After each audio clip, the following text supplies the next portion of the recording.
श्री माताजी. आज मी पौर्णिमेनिमित्त दुधाची खीर बनवत आहे. पण हे दूध ना खोबऱ्याचं आहे. ओलं खोबरं मिक्सरमध्ये वाटून त्यामध्ये थोडं थोडं पाणी घालून त्याचं दूध काढलं.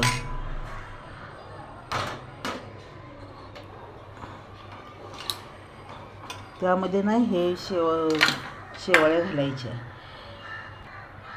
हे शेवाळ्या मी तुपामध्ये भाजून घेतलेत आणि ह्यामध्ये ड्रायफ्रूट आहेत, थोडे भिजवून घेतलेत.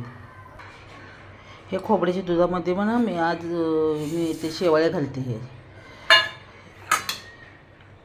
हे ड्रायफ्रूट घालते, त्यात टाकते सगळं.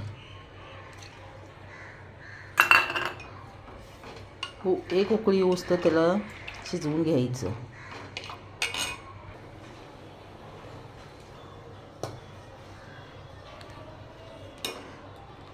थोडं शिजत आल्यानंतर ना त्यामध्ये थोडासा कलर घालायचा. दिसायला बी छान दिसतं.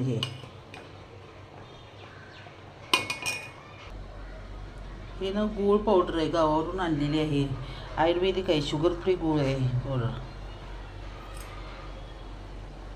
आपल्या चवीनुसार घ्यायचं. थोडं तूप घातलं. काय होते, तुपामुळे चांगली टेस्ट तयार होते.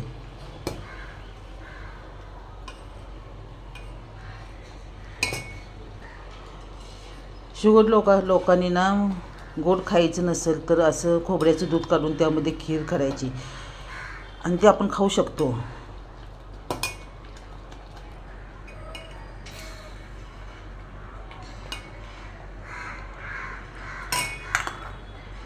थोडी डाळिंबाची बी घालायची.